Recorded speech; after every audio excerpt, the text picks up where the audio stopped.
question for the new Prime Minister. How do you have a heart so sinister?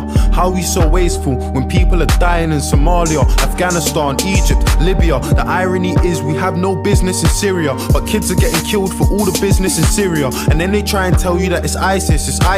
In their attempts at killing it, how many civilians died? So what's the difference between us and them? When you got drones killing kids just touching 10, then when a bomb goes off, every politician's lost like that last strike. It didn't kill 100 men. You ain't the same as them, but all that fuel for the fire is what you gave to them and what you take from them.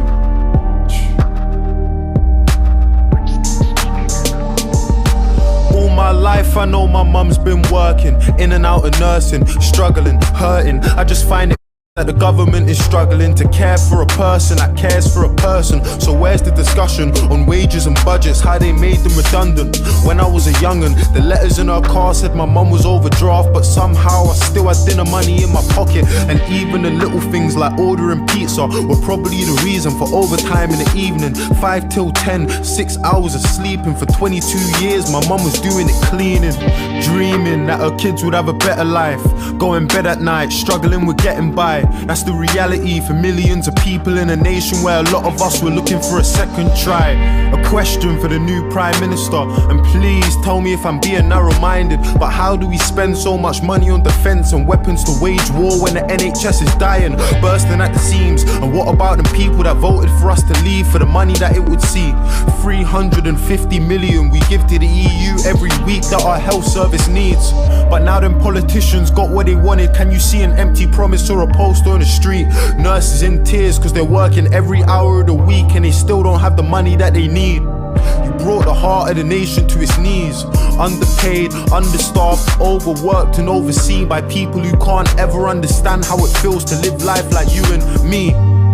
Patients lying in the corridors cause doctors can't even find a bed for them to sleep. I remember A&E and all them sickening screams of a little girl waiting for a surgeon to be seen. Privatised healthcare, guns for police, increased uni fees. Is this what they're selling us? Well, let me remind you, just in case you've forgotten, that we live in Great Britain, not in Donald Trump's America. Speaking of America, stating the president, with all due respect, I've got something to say to them. I just find it funny you can't give a hand to Palestine, but you can trade whole arms with Saudi Arabia.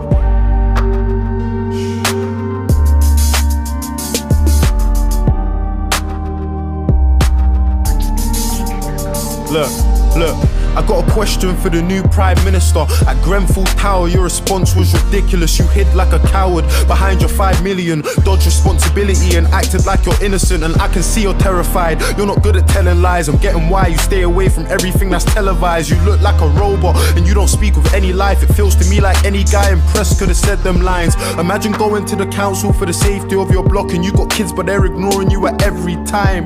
Everyone who knew about that cladding should really be going prison under rule of joint enterprise. But if it ain't a little kid with a knife, I bet that judge is going easy when he's giving him time. They don't deserve to be free. Any builder MP that knew about the conditions but did it to save cheese. When I listened to the things that the residents had seen, I was so shocked I couldn't even speak.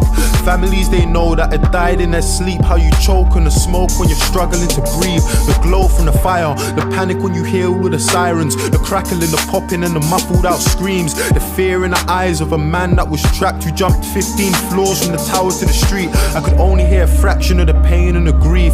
Closing my eyes, trying hard not to cry at the joy and relief in the face of a man when a woman from the flat said his neighbour was alive. No help from the council in keeping any list or the people that survived, his neighbours and peers. And for that whole meeting I could see that he was trying, so his smile was an island in a sea full of tears. Look, I got a message for our old Prime Minister, David Cameron.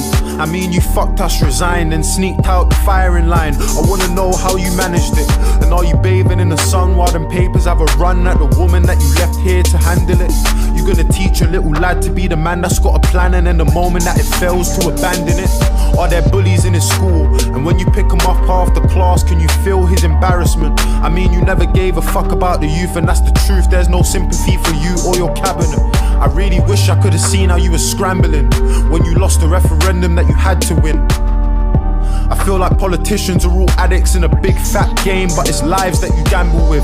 I got a question for the leader of the Labour Party, Jeremy Corbyn. Where do you want to take the country to? Honestly, I want to put my trust in you, but you can understand why if I got trust issues. Do you really have the faith of your party? Do you really have faith in the party that will come with you?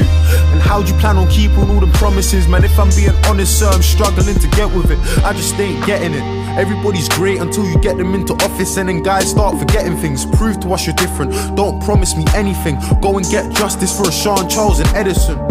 And if you haven't had the thought to vote yet, or protest cause you don't really see the progress, I hope you know that what they're saying is affecting us. The small steps are way better than no steps.